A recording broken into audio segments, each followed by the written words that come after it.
Perkenalkan, nama saya Kadek Krisna Dwipa Diartama, NIM 2018-02004, Prodi Seni Karawitan 4A, Fakultas Seni Pertunjukan, Institut Seni Indonesia Denpasar.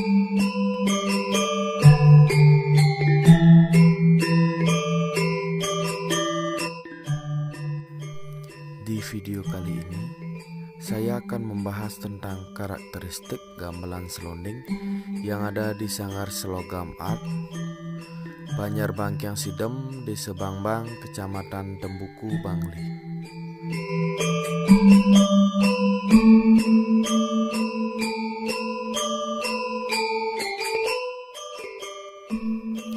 Sanggar Selogam merupakan sebuah sanggar yang bergerak di bidang kesenian karawitan, yakni konsisten berkecimpung dengan gamelan golongan tua. Sanggar ini berlokasi di Banjarbangkyang Sidem, Desa Bangbang, Kecamatan Dembuku, Kabupaten Bangli. Sanggar ini dibentuk oleh seniman karawitan lulusan STSI Denpasar yang bernama Idewo Gede Darmayase, SSkar MPhilH, yang juga sebagai penanggung jawab dari Sanggar Selogam Art. Saat saya mewawancarai beliau mengaku memang sangat menggemari barungan-barungan gamelan tua, terutama gamelan selonding. Beliau juga mengaku sangat mengidolakan gamelan tersebut. Dari kecintaan beliau terhadap gamelan tua tersebut, Idewo Gede Darmayase yang akrab dipanggil Aji Kopang ini memiliki kemauan dan tekad untuk membentuk sebuah sanggar seni yang memang konsisten mendalami gamelan tua selonding. Di sini saya mencari dua narasumber. Yang pertama yaitu Idewo Gede Darmayase selaku penanggung jawab di Sanggar Selogam Art. Narasumber saya yang kedua yaitu Idewo Gede Putrayuda SSN, yaitu di mana beliau sebagai ketua di dalam Sanggar Selogam Art.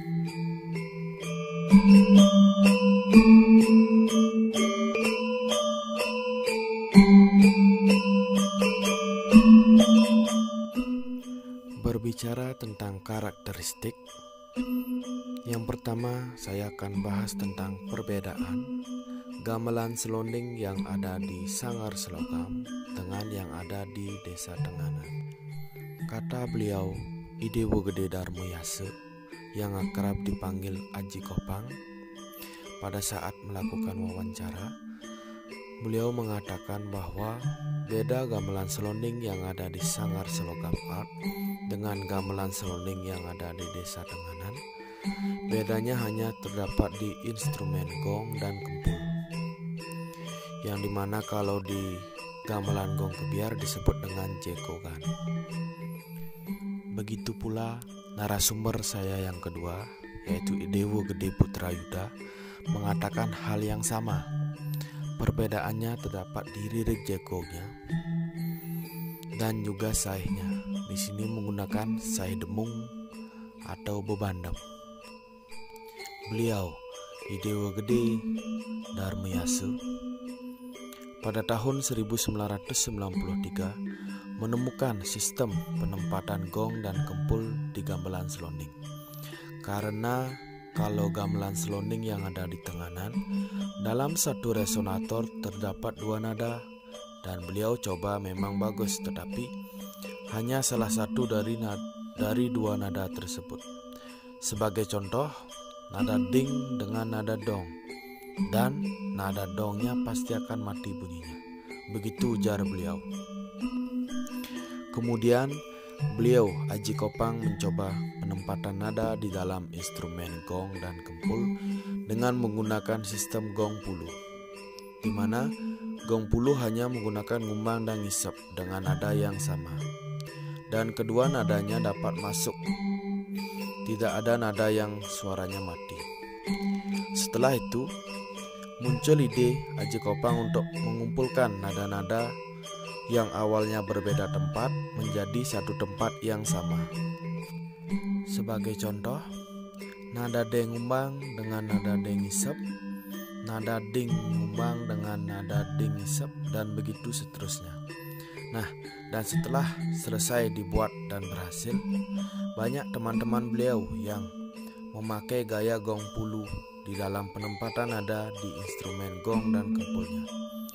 Ini dikarenakan cara memainkan lebih mudah dan praktis karena dalam satu tempat yang berisi dua bilah nada itu memiliki nada yang sama. Dan kalau gamelan selonding yang ada di tenganan, penempatan nada di dalam instrumen gong kempulnya berbeda-beda. Seperti contoh, nada dong dengan deng dijadikan satu. Begitu juga nada yang lainnya yang membuat cara memainkannya sedikit agak sulit. Tetapi kalau sudah dipelajari tidak sulit sekali. Begitu ujar beliau Haji Kopang di dalam wawancara yang saya lakukan di kediaman beliau. Dengan ditemukannya sistem penempatan nada gong pulu ini, orang yang akan memainkan gamelan selonding khususnya di instrumen gong dan kempulnya menjadi lebih gampang dan praktis. Dan sampai sekarang sudah banyak sekali masyarakat yang membuat gamelan selonding seperti ini.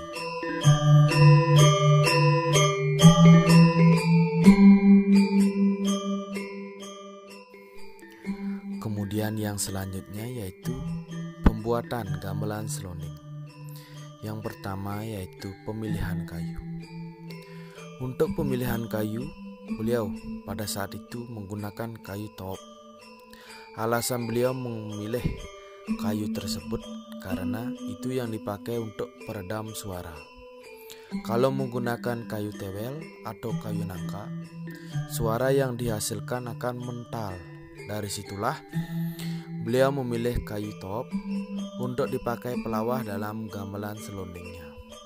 Dan kayu ini tidak dipakai dari kayu bungkulan atau disebut kayu balok karena dari segi ekonomis ini lebih irit karena memakai papan. Di samping itu sekarang sudah ada lem perekat yang kuat untuk mengelem kayu ini.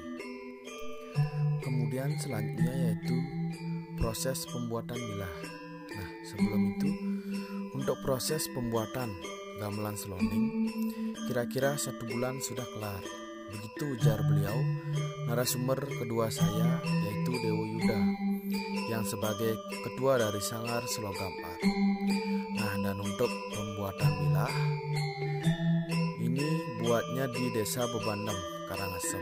Kemudian setelah itu baru pembuatan pelawahnya. Jadi bilah terlebih dahulu dibuat, baru setelah itu mulai membuat pelawahnya. Kemudian proses selanjutnya yaitu menentukan atau menyetel bilah dengan resonator.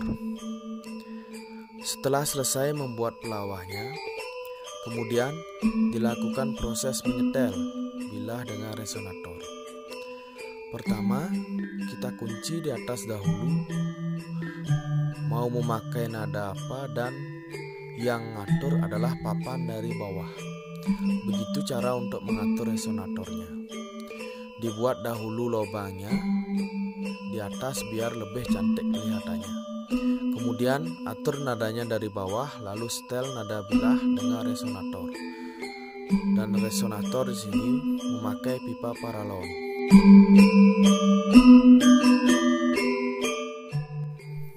Baik, di sini ada sedikit cuplikan dalam memainkan gamelan selonding pada saat kami melakukan penelitian.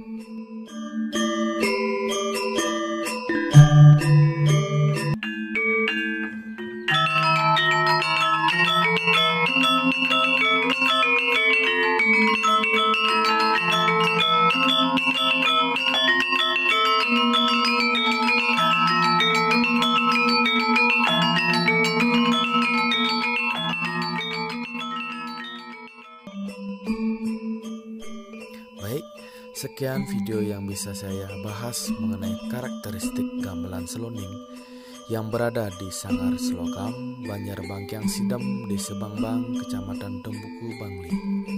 Apabila ada kesalahan di dalam perkataan dan perbuatan saya di dalam video ini, baik disengaja maupun tidak, saya memohon maaf sebesar-besarnya. Dan akhir kata saya ucapkan terima kasih.